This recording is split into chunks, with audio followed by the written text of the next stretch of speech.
buenos días, buenas tardes en algunos lugares también de la región. A todos, todas por acompañarnos en esta nueva charla magistral dentro de los programas de gobernabilidad y liderazgo. Como nos contó Pablo, estamos, bueno, para los que están de manera virtual aquí en Argentina, en la sede de CAF, con Jorge Brito, que nos va, durante una hora, vamos a aprovechar a exprimir su experiencia, su conocimiento, su trayectoria, como solemos hacer con los invitados que traemos a los programas una vez al año, una vez al mes, para que esta comunidad de personas de América Latina y el Caribe también tengan la posibilidad de no solamente cursar un programa que, como recién nos marcaba, en los últimos 5 años tiene más de 5.000 egresados, pero en los últimos 25, esto es un esfuerzo que la institución ha venido haciendo ya desde hace muchísimos años, porque a pesar de que somos una institución financiera y que creemos mucho en la infraestructura física, gran parte de los programas que tenemos a lo largo y a lo ancho de toda nuestra historia desde 1968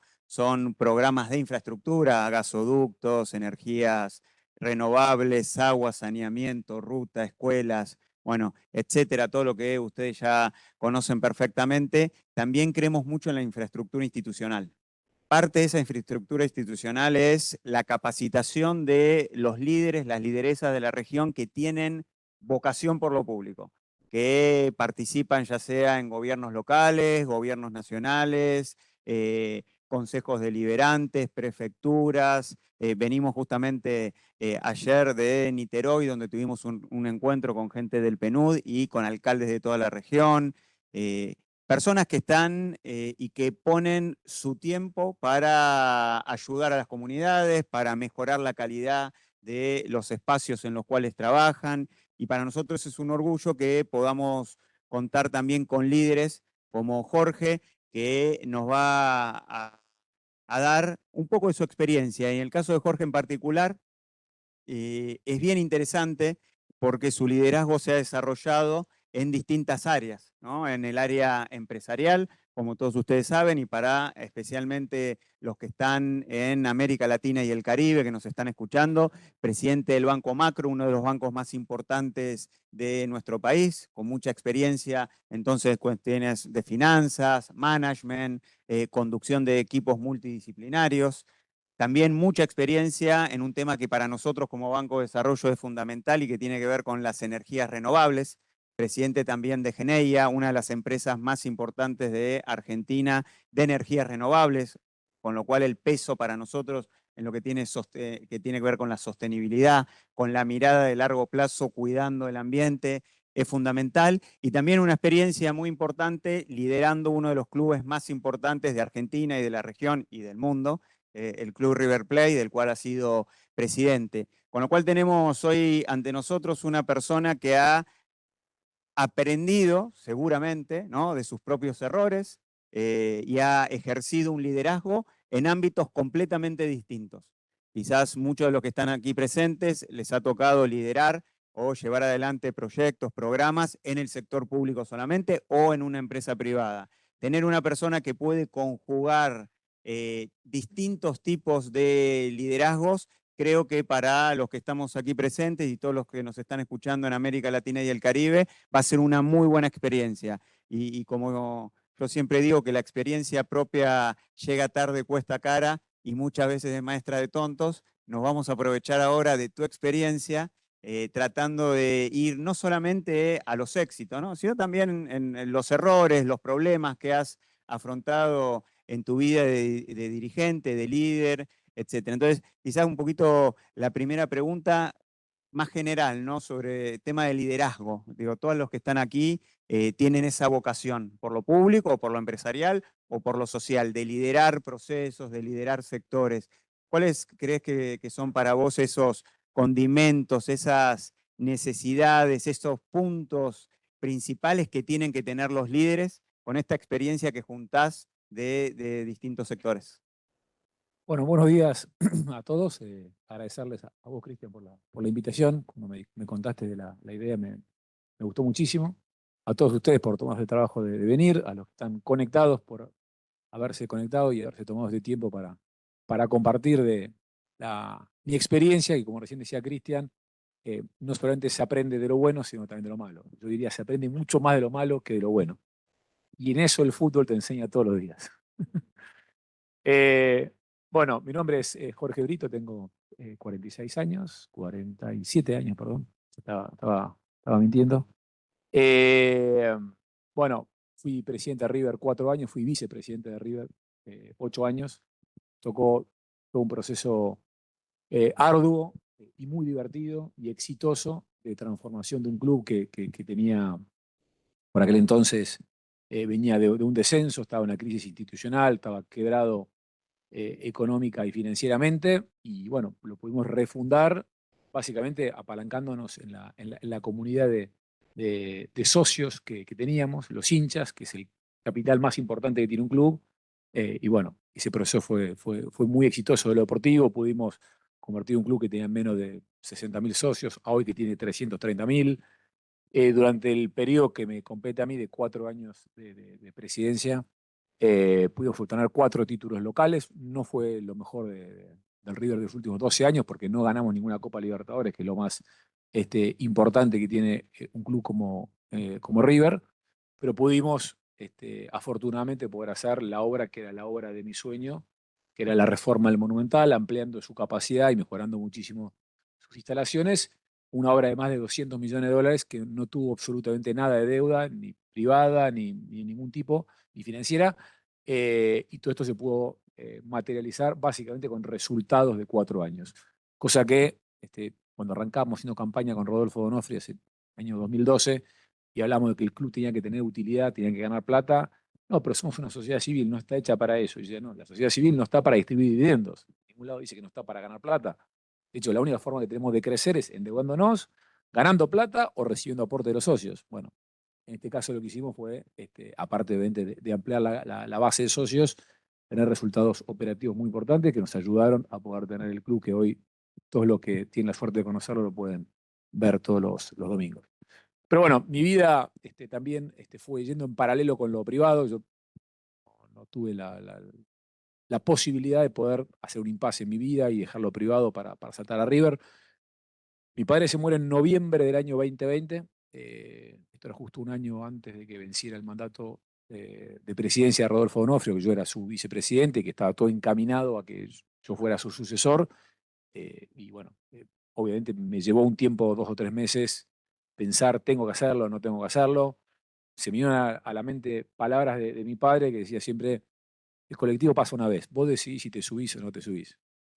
Y, y siempre él me decía también, yo me arrepiento de muchas cosas que no hice, pero creo no arrepentirme de ninguna cosa que hice. Por ahí uno dice, la hice mal, no la hice como la debería hacer, pero yo me quedé mucho con eso y eso me ayudó mucho a tomar la decisión que hoy la miro en perspectiva y digo, qué locura, cómo hice para ser presidente de Banco Macro, de River, Geneia, que está en pleno crecimiento, momentos complejos de la Argentina.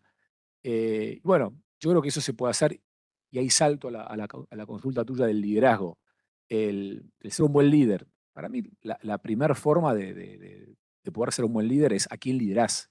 Siempre hablamos de liderazgo, pero no hablamos a quién liderás. Y para lo que tenemos la suerte de poder elegir a quién lideramos, yo creo que eso es lo más importante. No solamente gente que esté capacitada, sino gente en la cual uno pueda confiar, cual uno pueda decir, yo no estoy y está él, y lo va a hacer igual o mejor que yo.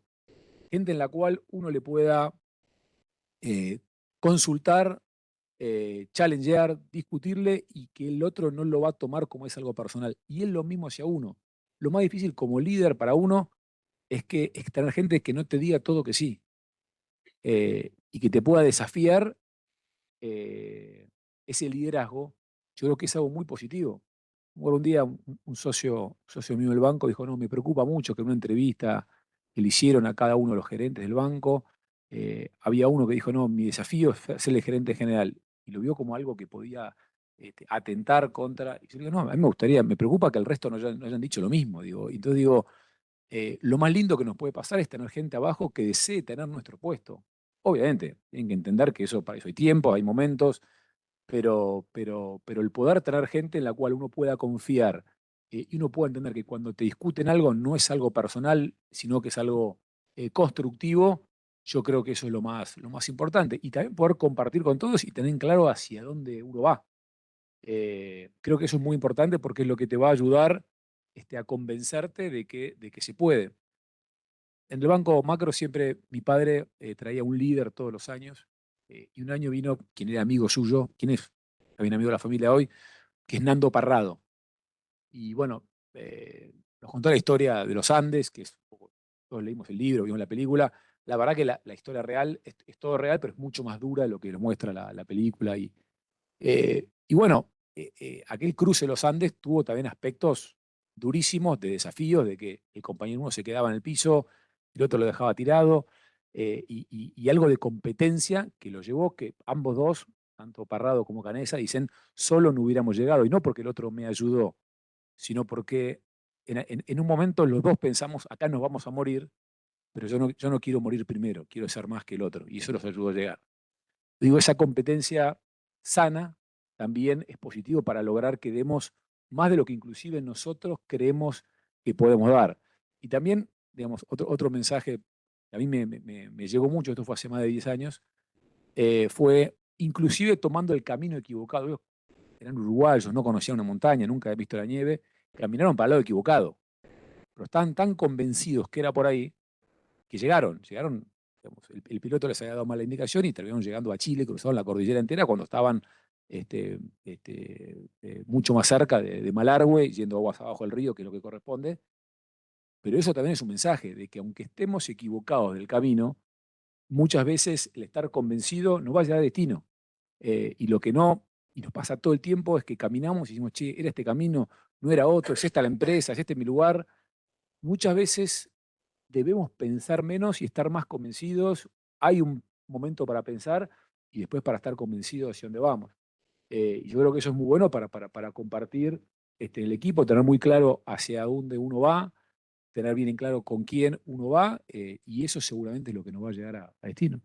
Y en esa claridad de tener claro el destino y con quién uno va, ¿cómo en tu experiencia de todos estos años? Porque una cosa es formar equipo en un banco, otra cosa es formar equipo en un club de fútbol, en una empresa especializada en energías renovables, en cuestiones de agricultura o en la familia misma, ¿no? ¿Cómo se reparte uno a veces? Digo, ¿qué ves en los equipos que vos creas que tienen que tener para conformar, además de la confianza que dijiste y además de la capacitación y el conocimiento técnico?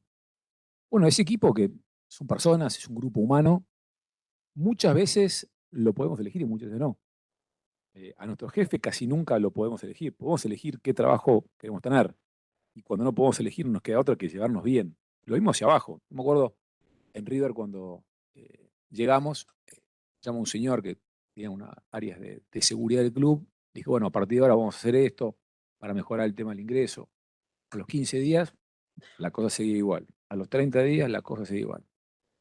Y me dice una persona que trabajaba hace mucho tiempo ahí en River, me dice, este señor está hace 25 años, ya vio pasar a 7 presidentes como vos. Él sabe que vos no tenés la plata para pagarle la indemnización y que después que te vaya vos va a haber otro. Y él no está convencido de lo que vos le decís, entonces no lo va a hacer. Y digo, wow, yo soy el jefe, soy el vicepresidente del club y este señor no va a hacer lo que yo digo.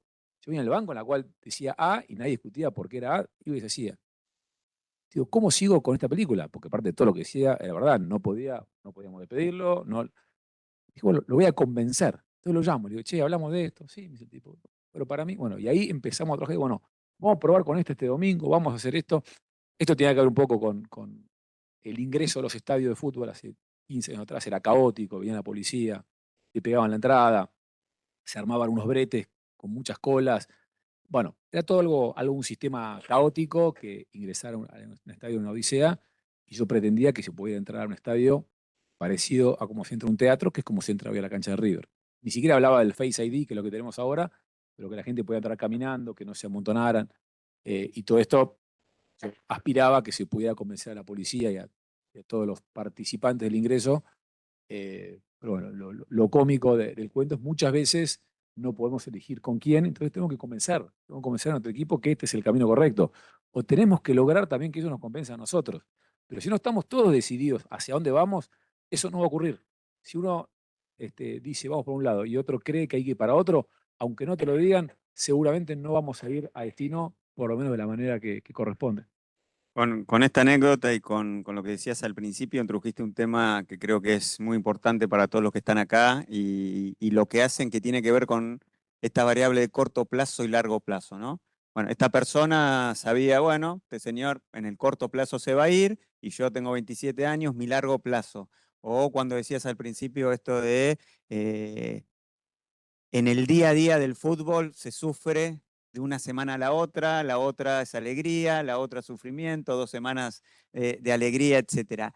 ¿Cómo se vive el corto plazo y el largo plazo cuando sos dirigente de un club? Donde de alguna manera todos los días te tenés que estar revalidando, pero a la vez tenés que pensar esto que dijiste, voy a hacer un estadio, voy a invertir 200 millones de dólares, esto me va a llevar una cantidad X de tiempo.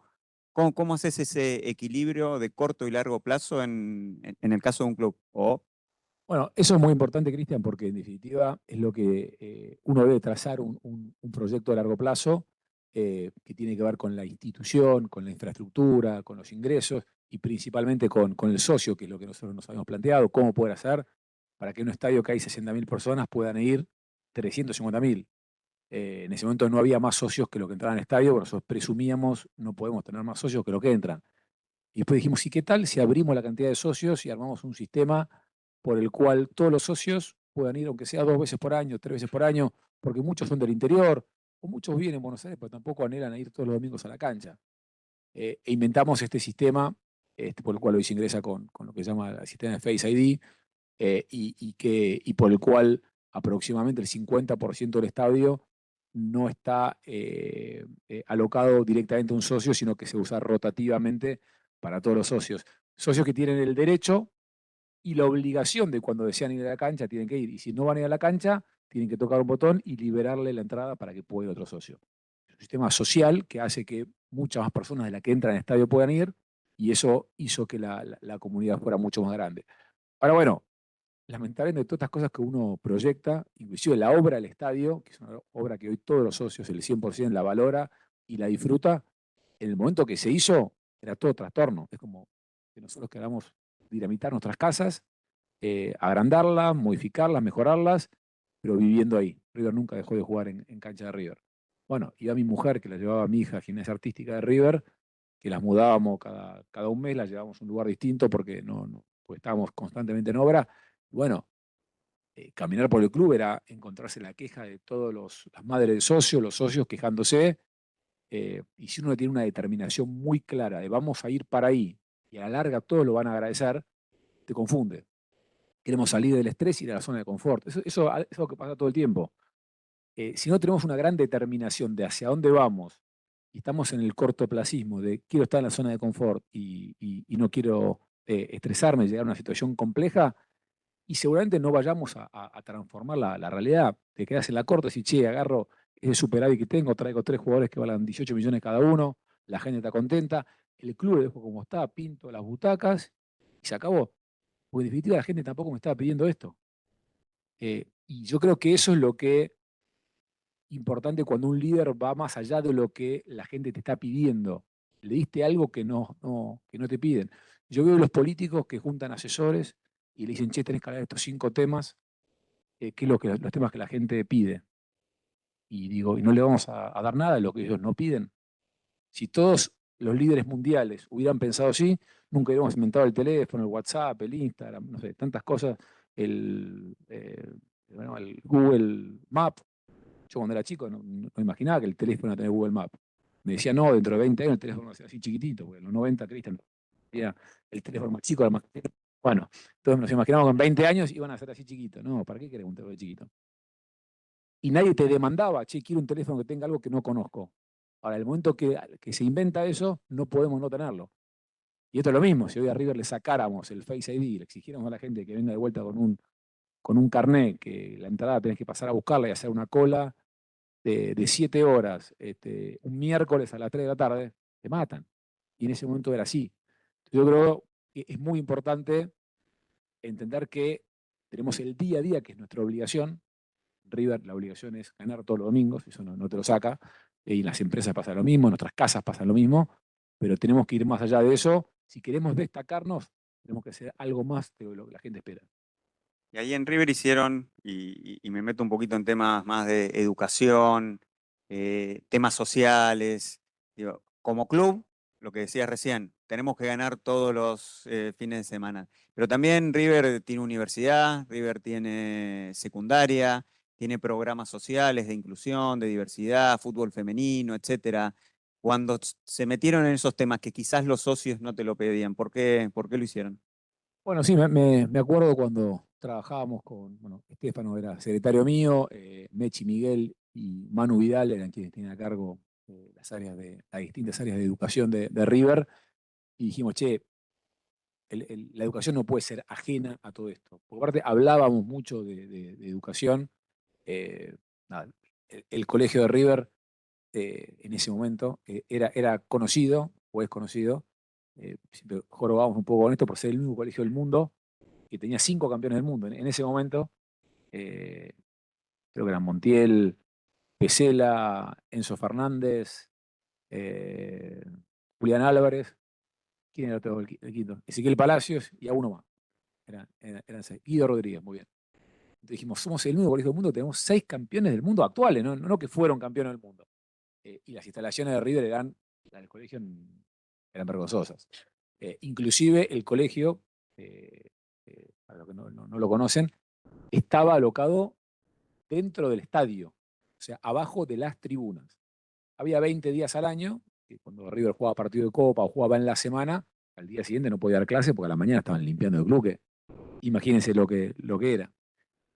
Con lo cual, bueno, teníamos el dilema de decir, el colegio no puede irse fuera de las instalaciones de River, pero hay que sacarla de adentro del estadio. Por ende, había que buscar un predio un espacio dentro del predio para poder hacerlo ahí. Y bueno, buscamos un lugar, había que moverla, una inversión de 10 millones de dólares, también de la que nadie esperaba, de la que llevaba tiempo, de la que había que mudar a los alumnos a otro espacio en el periodo de la obra. Y cuando fuimos a hacer la obra, dijimos, vamos a mover la pileta. Cuando movimos la pileta, moverla era hacer el colegio donde estaba la pileta actual y hacer una pileta nueva, inclusive un poquito más grande y un poco mejor de donde estaba la actual. Nos hicieron un abrazo 40 socios manifestando estar en contra de esto. Y lo levantaban en las redes sociales, como que los socios de River no estaban con... Eran 40 socios de pileta que literalmente no estaban de acuerdo con dónde iba a estar la nueva pileta, porque la nueva pileta iba a estar en un lugar que el sol después de las 5:30 de la tarde no les iba a dar. Entonces, para los que salían de trabajo y iban a tomar sol, no iban a poder tomar sol. Bueno, para estos tipos no le importaba la educación, no tenían hijos, no les importaba siquiera el fútbol, lo que les importaba era la pileta de River. Y eso es un poco lo que refleja el mundo River, que el mundo empieza y termina en uno. Y eso es algo que también pasa en la sociedad. Tenemos que saber escuchar a todo el resto, pero tenemos que entender que muchas veces las decisiones de los líderes tienen que estar tomadas en el bien común. Esto le sirve a la mayoría y le afecta a unos pocos. Bueno, eso es un poco lo que tratamos de hacer en River y es algo que también hoy, afortunadamente, es muy valorado por todos los padres de los alumnos y también fuera del ecosistema de River, en algo que para nosotros es tan importante como la educación, y en River, y yo particularmente lo veo a la par del deporte. Me parece que deporte y educación son dos cuestiones esenciales en el desarrollo de un chico. Haciendo un poquito un puente entre liderazgo deportivo, liderazgo empresarial. Primero, ¿hay diferencias en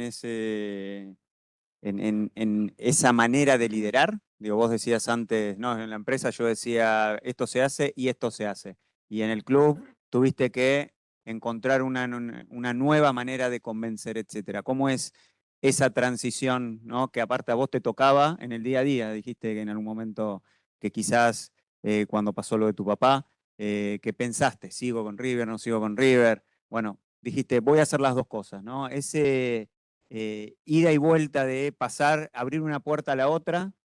¿Cuáles son los problemas que te encontraste? ¿Pudiste desarrollar el liderazgo de la misma manera? ¿Tuviste que adaptarte de una manera que fue muy complicada? Bueno, a mí, yo creo que la experiencia mía de River, hoy la siento como que me sirvió mucho en mi vida personal y empresarial, y creo que mi aporte empresarial a River también creo que fue muy útil. Yo creo que este dilema entre la planificación y la pasión, creo que son dos cosas que a veces son contrapuestas y hay que ponerle siempre, necesariamente, un poco de cada una de ellas a todo lo que hagamos. El fútbol era plenamente pasional, cero planificación, cero estrategia. Y bueno, eso quedó demostrado en el tiempo, que equipos salen campeones y al año siguiente se van a la B, o procesos súper exitosos como tuvo River en los 90, que no nos dejaron nada. River vendió a Aymar, a Saviola, Crespo, Ortega. Bueno, la mejor época futbolística de River, para mí, la mejor década fue la década de los 90 en términos de jugadores que salieron de las formativas de River. Y en todo ese proceso de esos 10 años no dejó absolutamente nada en términos de infraestructura. Y eso no es bueno para una institución. Creo que después el proceso que pudimos liderar con Rodolfo fue mucho más equilibrado en cuanto tuvo una etapa de gloria futbolística y después por ahí en la etapa mía tuvo más ese desarrollo de infraestructura, pero porque logramos meterle planificación, lograr destacarnos de todo lo que se hacía en el fútbol argentino, poder copiar experiencias extranjeras e inclusive innovar con algunas como las que recién le contaba, que desde el Real Madrid, desde el Chelsea, muchos clubes del mundo, nos vinieron a preguntar cómo se hacía, porque esto no se hacía en ningún lugar del mundo. Y eso es lo que permite que hoy River sea el tercer club con más socios del mundo. Eh, entonces, y bueno, y del otro lado, más en lo empresarial, a mí el fútbol me agregó muchísimo, primero en términos de capacidad de, de sobrepasar los momentos difíciles. En las empresas son muchos menos, en el fútbol es algo constante, el tolerar la frustración. Estamos en una sociedad en la cual cada uno de nosotros, y cuanto más jóvenes somos, menos tolerancia a la frustración tenemos. Eh, Cuanto más jóvenes son nuestros padres, este, más nos fueron cobijando, más nos fueron protegiendo y menos capacidad a tolerar esa frustración tenemos.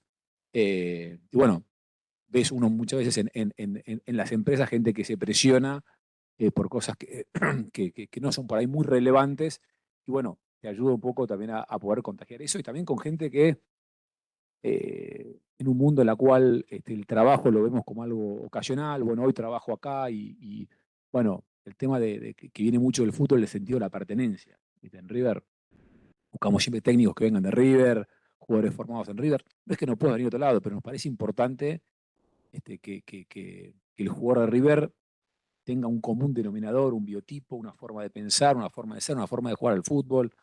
Eh, y bueno, creo que en la empresa también pasa un poco lo mismo. Yo no soy muy de creer que cualquier persona que funcione en otra empresa uno lo pueda traer y vaya a funcionar bien en la tuya. Hay un tema que tiene que ver con la idiosincrasia, hay un tema que tiene que ver con los grupos. Yo descreo de los equipos o de los clubes de fútbol y en eso yo también fallé, yo me equivoqué ante un determinado momento de que la pelota no entra, querer cambiar la mitad del equipo y eso después sigue sin entrar y es aún peor, es lo que nos está pasando a River hoy. Y eso pasa muchas veces en empresas que no van del todo bien, cambian el líder y dicen, bueno, hay que cambiar todo esto hasta acá. Y bueno, muchas veces no pasa por cambiar la gente, pasa de convencerla de que, che, bueno, este es el nuevo camino, abracémonos todos, hagamos el scrum como es en el rugby y entendamos que somos los que estamos y tenemos que llegar con esto adelante. Vuelvo a Parrado y a Canesa en el avión. Eh, Hoy estamos en una dinámica en la cual los cambios tienen que ser siempre muy rápido y el que no funciona lo cambio. Y bueno, yo creo un poco más en los grupos, en el convencimiento, volvemos al principio del liderazgo, el convencer a lo que tenemos y que yo estoy convencido que todos podemos, con el equipo que tenemos podemos. Yo vengo de una formación, no fui a la facultad, en una época que hoy tal vez se ven más chicos que no fueron a la facultad, se fueron capacitando fuera. Yo creo haberme capacitado fuera, creo que todos los días y todos nos estamos capacitando, una sociedad en la cual si uno se capacita 2 años, te caíste del mundo, pero en aquella época el que no iba a la facultad era una persona que no iba a poder llegar a ningún lado. Y bueno, el también convencernos de esto, de que en definitiva nuestro destino lo trazamos nosotros, siempre podemos si nosotros queremos. Introdujiste también otro tema interesante que se trabaja mucho en los programas, que tiene que ver con un poco la cultura organizacional, ¿no? Llegar a un lugar y querer cambiar todo, o llegar y dejar que todo siga como está.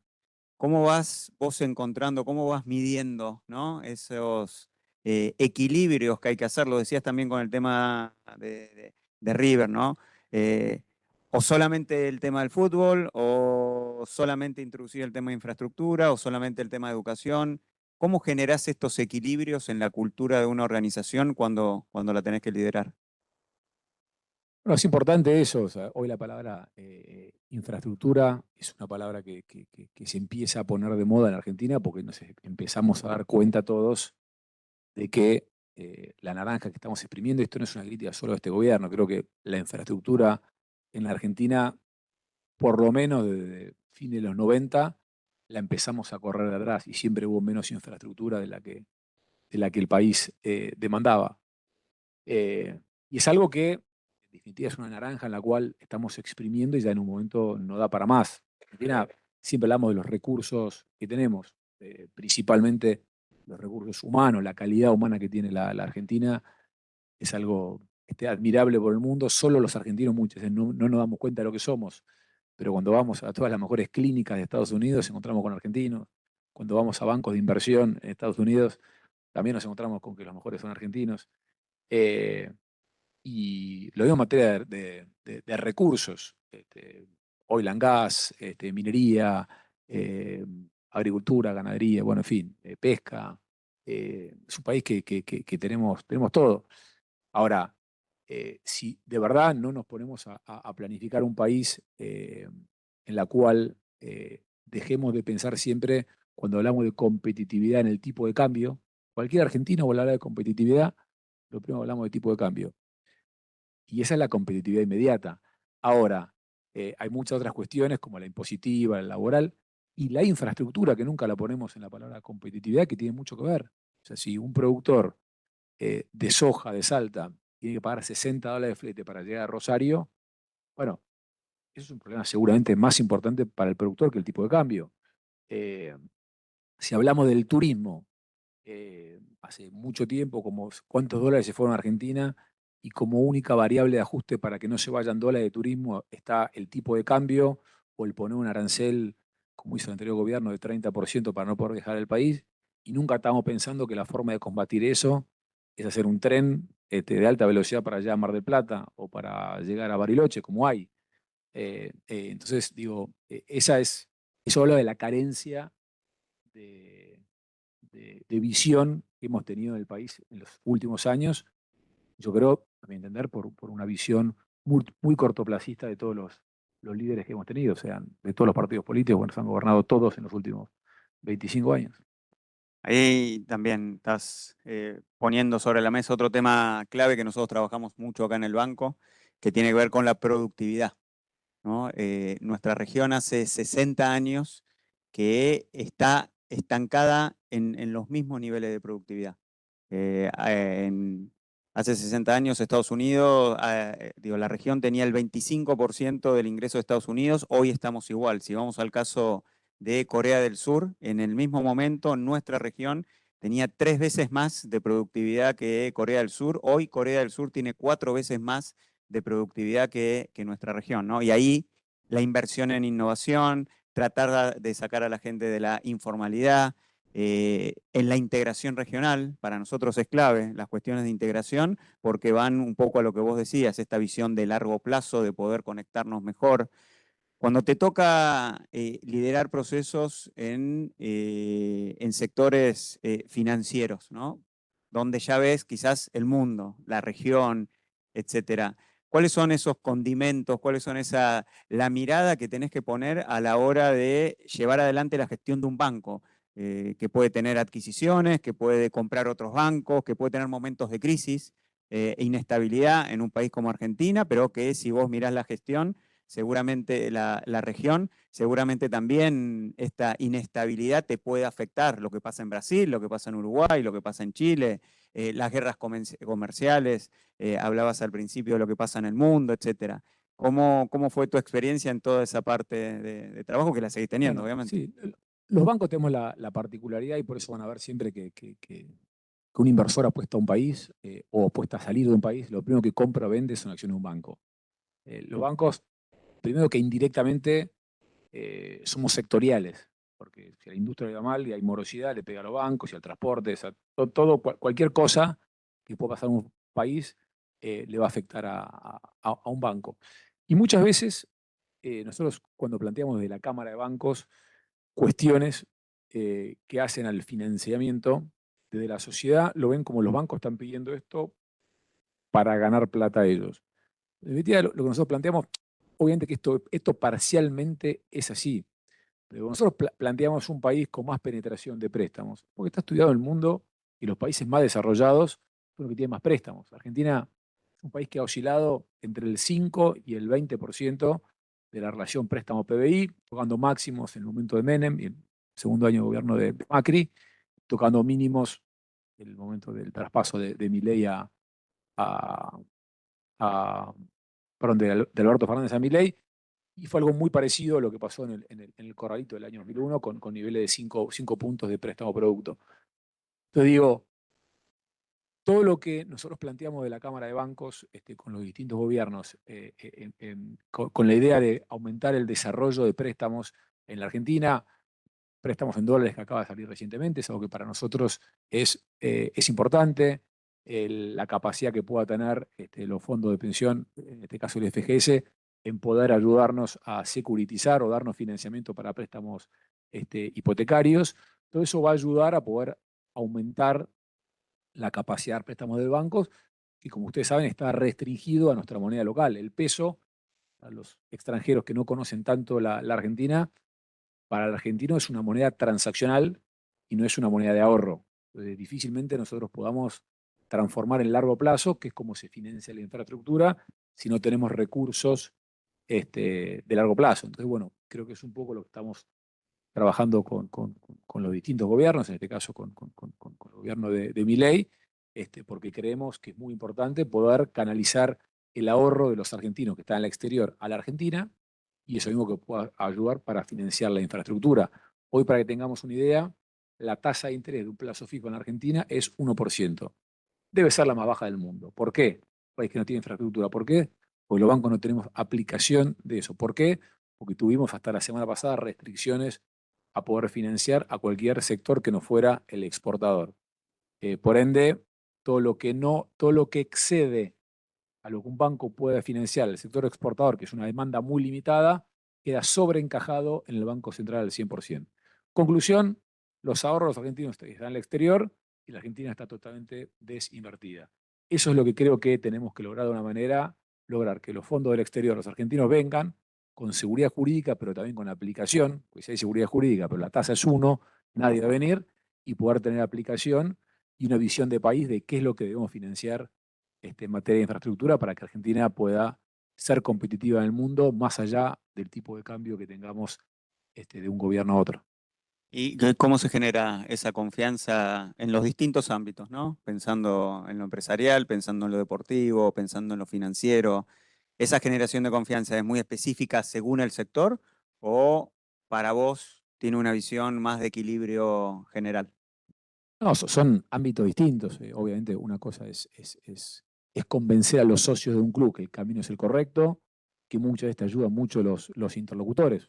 Yo, con Marcelo Gallardo eh, estaba muy claro el proyecto futbolístico, estaba muy claro el proyecto institucional, iban por caminos distintos, pero tenían una convergencia. Marcelo estaba totalmente siempre informado de hacia dónde íbamos en materia institucional, nosotros también en materia deportiva. Y eso, cuando el socio ve que hay una acción mancomunada, inclusive con los miembros de la oposición en River, que también estaban informados y apoyaban, todo fluye mejor. Yo creo que en Argentina lo que nos pasa es que tenemos siempre las dos campanas que no se escuchan y que tenés siempre un gobierno de turno, el que fuera, y siempre la oposición haciendo lo que fuera para que eso no pudiera ocurrir. Sea bueno o malo, no importa. Siempre tratar de boicotear. Inclusive, seguramente si uno pregunta, nosotros siempre hacemos responsable a los gobiernos por todos los momentos que no han aprovechado. pero difícilmente pensemos en la oposición. Yo creo que los grandes responsables en la Argentina de las cosas que no han ocurrido han sido las distintas oposiciones que hemos tenido. O sea, el peronismo no ha sabido nunca hacer oposición. Cuando el peronismo fue gobierno, tampoco creo que los partidos que les ha tocado, en el momento del gobierno de Macri, perdón, el PRO, en otro momento el radicalismo, tampoco han sabido. Y es por eso que no hemos podido construir política de Estado. Las políticas de Estado las construye un gobierno, pero con el consenso de la oposición, con lo cual creo que toda la política es responsable en Argentina de que no hayamos podido tener política de Estado. No miremos países muy lejanos, miremos Uruguay, miremos Brasil, seguramente hay gente aquí escuchándonos.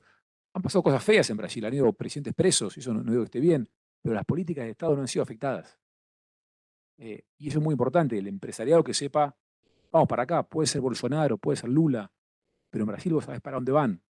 En Argentina hay que producir telas, somos textiles, tipo de cambio alto, importamos barato, de repente a los 4 años esto no va más.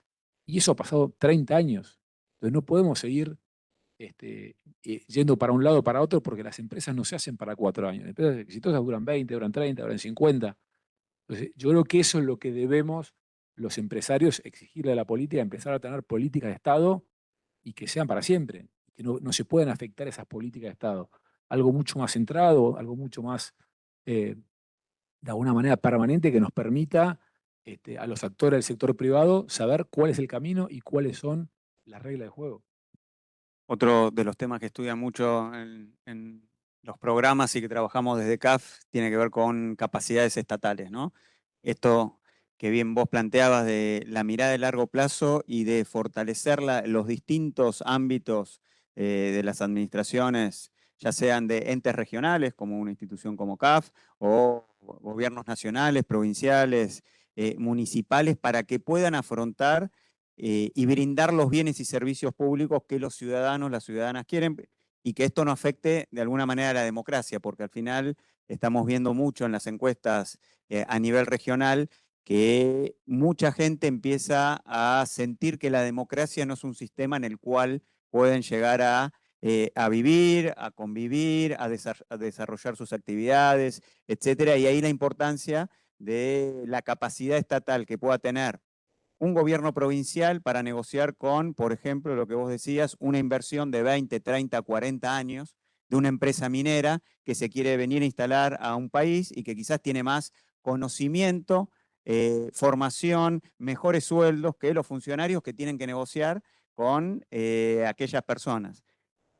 ¿Cuál es tu mirada sobre el fortalecimiento de la democracia, ¿no? Como líder en los distintos ámbitos estos que has tenido, del fortalecimiento de la democracia, el fortalecimiento de los estados, la relación entre lo público y lo privado? ¿Cuáles tienen que ser esos equilibrios cuando te toca desde un lugar negociar con los gobiernos, por ejemplo? Bueno, yo creo que ese equilibrio, ese vínculo entre lo público y lo privado, yo creo que es importantísimo para crear lo que hablábamos anteriormente, que es el consenso. Eh, Creo que el Estado en cada una de sus etapas, gobiernos nacionales, provinciales, municipales, tiene un rol muy importante al momento de que un empresario con una inversión, un inversor haga una inversión para que decida si lo hace en Argentina, si lo hace en Brasil, si lo hace en Córdoba, lo hace en provincia de Buenos Aires o lo hace en un municipio de Córdoba u otro. Todo eso, aunque no crean, tiene que ver con ustedes, con los actores de los distintos estamentos de los gobiernos. Eh, yo creo que eso muchas veces, ese, yo creo que el dirigente político casi siempre piensa en la gente, no pienso que no lo hagan, pero muchas veces lo piensan en el corto plazo y no lo piensan en el largo plazo. ¿Qué quiero decir con esto?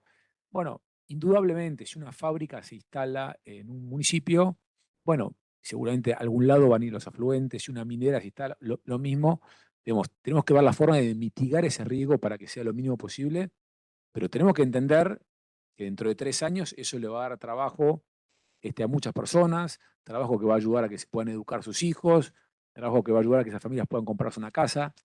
Y digo, muchas veces hay cierto cortoplacismo en la política a querer restringir cualquier cosa que les pueda afectar en algo a ellos la política. Yo creo que en eso debemos, desde el sector privado, intentar llegar a generar consensos más claros, más importantes, para entender y ayudar a que los dirigentes puedan ver esto con mayor largo plazo. Y esas son cosas que muchas veces en la Argentina y en el mundo terminan afectando la inversión. Y también quiero ir al otro extremo, y también cuando muchas veces el empresariado hace cosas que afectan al medio ambiente, que afecta a las personas, muchas veces después termina generando problemas que no tienen retorno, que muchas veces queda instalado un determinado sector o una determinada actividad es nociva para una comunidad. Yo creo que eso, el poder llegar a acuerdos, el poder tener en claro hasta dónde sí y de dónde, creo que es importante para generar inversiones y que sean buenas para las comunidades. Aprovecho que sacaste el tema del medio ambiente y que también liderás una empresa muy importante en Argentina que trabaja con energías renovables. Podías haber elegido quizás crear una energía que trabajara otros temas de energía. ¿Por qué te metiste en este tema de las renovables? ¿Crees que son importantes para el desarrollo de países como Argentina? Cuando arrancamos creyendo que era algo, lo primero cuando uno cree que es lo que corresponde, ya es todo mucho más fácil. Yo venía de España en el año 2004.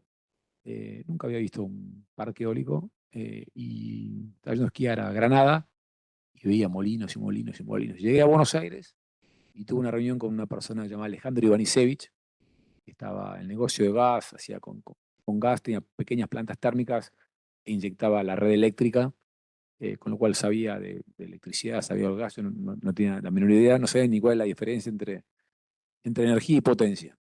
Y le empiezo a preguntar, le digo, che, ¿cómo es el tema? Y me dice, estoy estudiando eso para hacer un gran parque eólico en Argentina, ya tengo estudiado el lugar, solamente me falta la plata. Bueno, cuando me lo explicó, era un negocio bastante financiero, en la cual, como entras a un precio determinado, la única variable que te puede hacer que te aumente o te baje el retorno es lo que se llama el factor de carga, que es cuánto tiempo y qué potencia está despachando un parque eólico. Rondan entre 50 y 60%, dependiendo del viento, dependiendo de la eficiencia de la tecnología. Bueno, y ahí decidimos hacer el primer parque eólico. Yo conseguí un financiamiento más del exterior porque a nosotros nos quedaba un poco grande, era una inversión de como 100 millones de dólares. Y bueno, yo era chico, yo tenía 26, 27 años, entré personalmente, mi primer inversión era algo inmenso para mí, era una compañía muy pequeña, no tenía nada que ver con las grandes compañías de energía en Argentina, y hoy, bueno, hoy es una de las compañías más grandes de energía de Argentina, la más grande de renovables, es una compañía que es full renovable. Tenemos más de 1.500 megas entre eólico y solar, y si bien hoy están poco de moda las energías limpias, yo creo que eso va a volver porque primero creo que, que la capacidad que pueda tener un país o una empresa de tener energía estable y no depender de que un buque te llegue con petróleo, saca un segundo lo ambiental. Yo creo que más allá de lo ambiental, que todos debemos tener conciencia ambiental, yo creo que el tener hoy energía con un precio determinado es algo que es muy beneficioso para una empresa. Creo que las otras fuentes renovables, como es la hidráulica, también se están afectadas porque afectan comunidades, afectan ríos, e inclusive son más costosas hoy que la energía eólica o solar. Y segundo, porque en Argentina el potencial que tenemos en la Patagonia para energía eólica y en toda la zona de Cuyo, ya sea de San Juan hacia Salta, Jujuy, en materia solar es fenomenal, y creo que el futuro de Argentina también se va a desarrollar mucho en materia energética. Yendo también a la infraestructura, tenemos un cuello de botella en Argentina, por eso desde Genea hemos hecho una inversión en el co-control de Transener. Creemos también que en lo que respecta a la línea de transporte eléctrico de alta tensión, se requieren grandísimas inversiones. Argentina está totalmente desinvertida, hoy tenemos más de 14.000 kilómetros de línea de 500, y eso creemos que debe duplicarse en los próximos 20 años. Bueno, volvemos al paso anterior, o sea, la energía es la esencia del desarrollo. Y en este caso creemos que que la energía cuando es de fuentes renovables y no contaminante, eso es lo que la hace sustentable en el tiempo. Se nos va acabando el tiempo. Antes de dejar quizás una o dos preguntas acá de los que están presentes, si tuvieras que darle un consejo a los que están acá, a los que nos están escuchando en el resto de América Latina y del Caribe, de los 33 países que forman parte de la región, dos, tres consejos, sugerencias sobre cómo encarar sus liderazgos dependiendo de cada una de sus áreas de expertise. En lo posible, y sé que no es fácil, que traten de elegir con quién quieren trabajar. Si ustedes logran eh, trabajar con el que quieren, con la persona que quieren, haciendo lo que a ustedes les gusta, eso es la riqueza, eso es ser millonario. El irte a trabajar contento a la mañana y volver contento, eso no, en términos de vida no tiene precio. Y seguramente eso va a ser la forma que ustedes van a poder dar lo mejor a ustedes. Cuando uno no está en el lugar que tiene que estar, no trabaja con la gente que quiere trabajar, difícilmente podamos dar todo. Eso es lo principal que les puedo decir para lograr la felicidad y para poder lograr ser buenos profesionales y ser felices. Traten en lo posible de trabajar con la gente que quieran en el lugar que a ustedes les guste. ¿Alguna pregunta así rápida? A ver, señor. Te doy el micrófono porque si no, no te van a escuchar. No, no, para los que están en los otros países. Cortitas porque Sí, sí. y 30 se nos corta la transmisión. Primero me gustó mucho que tengas tan presente el sentido de oportunidad, digamos. Es importante, digamos. Y no, te quería preguntar cuál es la Argentina que soñás, ¿no? Esa Argentina que te gustaría ver, que te gustaría ser parte de una nueva Argentina. Y esa Argentina nueva, ¿cómo la ves relacionándose en este mundo con tanta tensión comercial, con tanta disputa comercial entre China, país, Estados Unidos, Europa? Esa es la pregunta. Bueno, un país en el cual nos escuchemos todos, en la cual no sé si existe el trabajo para todo, en la cual todos podemos tener trabajo, o la posibilidad de trabajar, en la cual haya una educación que nos permita tener a todos nuestros hijos las mismas herramientas para poder competir o ser cuando sean grandes. Y en cuanto al modelo país, yo creo que lo hablamos anteriormente, tenemos todos los recursos y tenemos la gente. Yo creo que lo que tenemos que plantearnos no es un país ni que sea extractivo, ni que... eh, creo que lo que tenemos que tener en claro es, nosotros tenemos que agregarle valor a todos los productos primarios que hoy estamos exportando. Para eso, del Estado debemos crear la infraestructura y los incentivos para que el litio no se vaya a granel, para que la soja no se vaya como proteína vegetal, y sí como proteína animal, y sí como envasado, y sí como alimento. Lo mismo con el trigo, que se vaya como fideos. Creo que creo que será lo que tienen los próximos gobernantes. Y eso seguramente nos va a ayudar a generar empleo en un mundo en el cual ya pareciera que los crecimientos demográficos no van a ser como lo fueron los últimos 100 años. Creo que el año pasado en Argentina más o menos nacieron las mismas personas que se murieron, o sea, se mantuvo. Con lo cual, creo que el desafío ahora es cómo educar a nuestra gente y cómo desde el Estado trazar cierta claridad como para entender cuál es el país que se viene y dónde debemos invertir los empresarios. Pablo. Dale, acá Martín, que está conectado virtual, te hace una pregunta de cómo ves, ¿De dónde es Martín? no sé, ya me pasan el Me chivo. mate. ¿Cómo vencer la falta de tolerancia, la frustración en equipos de trabajo intergeneracionales? Martín, sí. Bueno, Martín, lo primero es los equipos intergeneracionales para mí son buenísimos. A mí, siempre lo digo, la persona que es más grande tiene más experiencia. Constantemente los jóvenes, yo cuando era más chico, trabajaba con mi padre, me peleaba mucho, con Rodolfo Donofrio también, porque los más jóvenes creemos que sabemos todos, o creíamos, yo ya no soy tan joven, este, y, y tenemos que escuchar, alguien hablaba antes de la experiencia del que ya se equivocó mucho más, el que ya se equivocó mucho más, bueno, sabe mucho más. Y bueno, y la gente joven tiene ese desafío de querer siempre romper todo y cambiar todo como está, porque Y yo creo que en ese equilibrio creo que está muy bueno. Creo que la pregunta iba por ahí, ¿no? Ah, perdón, ¿y cómo solar bueno, creo que lo hablamos también anteriormente. Creo que cada vez tenemos menos tolerancia a esa frustración. Y eso lo que nunca, nunca tiene que generar eso es temor. Porque esa poca tolerancia que podemos tener a la frustración, si nos genera temor y ese temor nos lleva a no querer equivocarnos, el no querer equivocarnos nos lleva a no hacer o hacer lo que hacen todos. Y eso es lo que no nos tiene que pasar nunca. Tenemos que aprender a convivir con eso, a saber que si queremos desafiar y salir de lo que todos hacen, nos vamos a equivocar. Y creo que en la medida que podamos convivir con esos fracasos, entenderlos como parte de la vida, nos va a ayudar mucho más a poder hacer cosas distintas y a poder destacarnos, a ser menos hombre manada o mujer manada y poder destacarnos de todo el resto. Pero no destacarnos para ser mejor que el resto, para destacarnos de nosotros mismos. Yo siempre digo que de lo que tenemos con quien tenemos que competir es con nosotros mismos de ayer. Si uno todos los días lograra competir para ser mejor profesional, mejor persona, mejor padre, mejor marido, mejor amigo, que el que yo era ayer, eso nos va a ayudar a mejorar, no que el que está enfrente. ¿Te queda una más?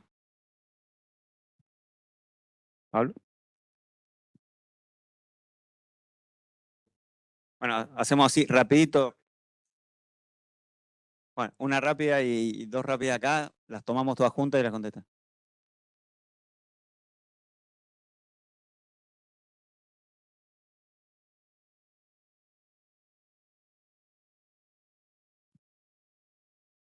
Mira, yo de mi viejo aprendí todo con el tiempo, fui aprendiendo muchas cosas más. De hecho, desde el día que él se fue, que todos los días que vivo algo en la vida, me acuerdo de él y digo, uy, esto, yo decía, qué equivocado que estaba, hoy le empiezo a dar la razón, pero sobre todo mi padre fue un padre muy presente y sin haber estado mucho tiempo conmigo. Se alcanzaba con estar los sábados y domingos con él o con que un día de los 5 de la semana pueda cenar con él para yo sentirlo muy presente. O sea, muchas veces creemos que ser un padre presente es estar mucho tiempo, ¿no? Es la calidad del tiempo, el mensaje que le damos. Y para mí lo más importante es, y vuelvo a la tolerancia y la frustración, es hacer que nuestros hijos se equivoquen. Permitirlos que se equivoquen, permitirlos que lo puedan superar, permitir que ellos sepan de que pueden solos, no constantemente estar apañándolos. Eso lo va a ayudar a cuando sean grandes tener mucho más tolerancia a la frustración. Ser un padre duro, como fue mi padre conmigo, es algo que a mí me cuesta hacerlo porque me duele, pero trato de hacerlo con mis hijos porque creo que eso los va a ayudar cuando sean grandes a ser más tolerantes a la frustración, a la dureza que ya tiene la vida. Y bueno, eso es algo que yo lo hago todos los días y tengo un gran recuerdo de mi padre que lo viví hasta los 42 años y todo lo que viví de los 3 años fue todo aprendizaje. Hola, ¿qué tal, Jorge? Soy Gisela Pérez, parte de una organización comunitaria, Centro Cultural y Biblioteca Popular La Carcova, que estuve participando de varias formaciones del CAF. Te hago una consulta, traigo acá, ¿qué papel crees, qué rol crees que tienen que tener las organizaciones sociales sin fines de lucro en esa Argentina que estás pensando? ¿Qué tal, Gisela? Creo que con River estuvimos en algún evento en la Carcón o con la Fundación de River. No, pero tendríamos que hacer, tenemos bueno. algunos. Ya tenés otra Tengo actividad. dos, Sonaba que habíamos hecho. tengo 2 niños que participan en la Biblia, que el año que viene pasan a juveniles, así que Mirá que- estamos muy felices. Dale. ¿Qué es? Obviamente. Ah, Soy de River, y voy a la cancha, mis hijos también, pero no, traigo las organizaciones civiles, la sociedad civil, comunitarias y no comunitarias. ¿Qué rol Pobre. crees que tenemos que tener en todo ese mundo de las fundaciones y asociaciones civiles en esa Argentina que pensás? es un rol clave, esencial, que no lo podemos perder y que lo tenemos que luchar a muerte. Creo que el tema de las sociedades civiles tenemos que entenderlo. Yo soy un hombre que vengo del ambiente de negocios, un banco que está listado en el New York Stock Exchange, y no por eso tenemos que entender que todo tiene que tener que ver con lo económico, con el ganar dinero, Cuando llegamos a River, hace algunos años atrás, una gran discusión por el tema de sociedades anónimas o sociedades civiles. Y yo creo en una sociedad en donde hay sociedades anónimas y donde hay sociedades civiles.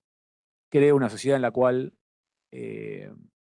yo ponía siempre el ejemplo de River, donde le explicaba a un expresidente por qué yo creía que no tenía que haber sociedades anónimas en el fútbol, y le explicaba que 54 actividades que hay en River, todas ellas son una pérdida, ninguna de ellas gana dinero, trabajamos para que sean equilibrados, pero fundamentalmente para el desarrollo de los jóvenes. Este colegio que hablamos anteriormente, que nos costó 10 millones de dólares, no tiene un resultado positivo económicamente hablando, pero le da muchísimo a River.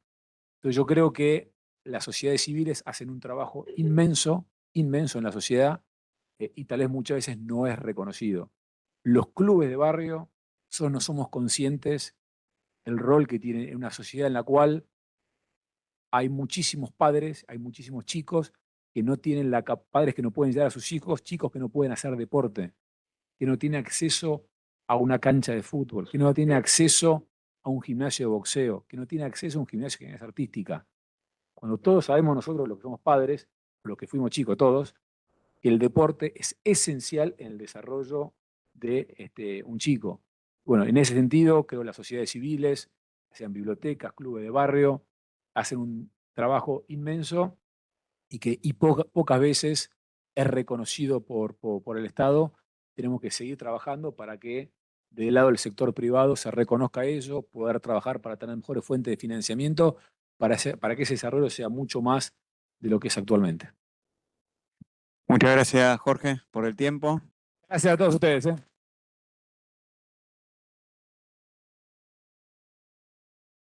Y felicitaciones por todo lo que estás haciendo y de vuelta, gracias por brindarnos un ratito de tu valioso tiempo, no solamente a los que estamos aquí presentes, sino a todos los que están allá en pantalla en distintos lugares de América Latina y el Caribe, que ahí veo que todos están aplaudiendo, mandando mensajes de agradecimiento. Bueno, muchas gracias a todos.